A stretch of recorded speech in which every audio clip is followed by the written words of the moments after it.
Look who decided to come back and say hi. This must be that carpet python from before. So he was on his way up the front steps, which are right here. And my dog started to growl. He's obviously come back. I'm like 99% sure it's the same guy. He's come back looking for rats and possums. Been a bit of a busy day today. I had a plumber here who has taken care of basically some loose ends with the hot water system and the piping in the new shop. So this is the old hot water system, and all these pipes are just sort of all over the show connecting up to it. So he's come along today. He's routed them nicely down the wall, put in a couple of taps because this is going to be a laundry tub or vanity with a washing machine right there. We've got the hot water heater off the ground. We've also run some new lines and basically cleaned up all of the piping up here. And that new pipe that you can see, that's been pulled off the wall because I need to get all those wires off the wall so that I can put in a 2x4 or something to seal up that gap between that bearer and the wall.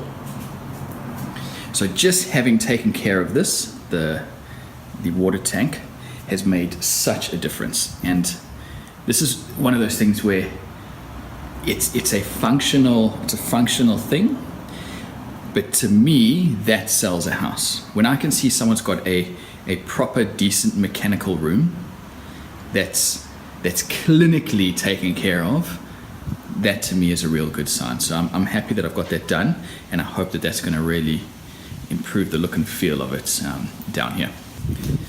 Right now I'm busy putting expanding foam all the way along. This is dried expanding foam, so I'm busy cutting it now flush with the bricks. And if I come around to the other side, that's what I'm cutting off, pieces like that and like that. So most of the ceiling has been done. When I say ceiling, the ceiling up. I've just got a small part left to do over here, along in that gap.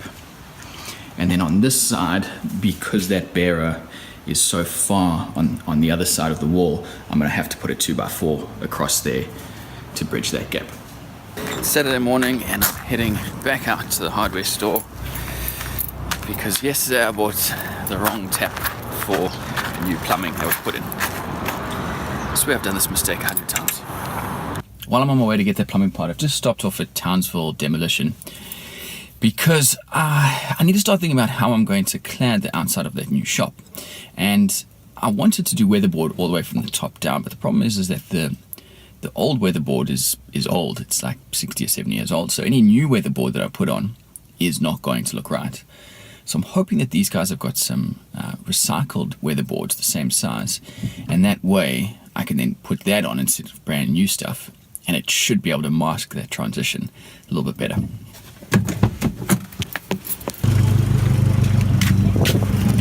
So I might have got a bit more than just the plumbing parts.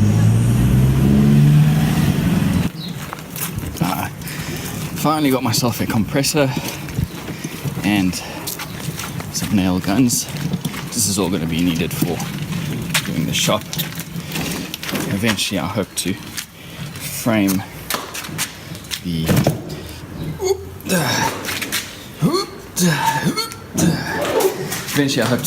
out the laundry and create a separate office.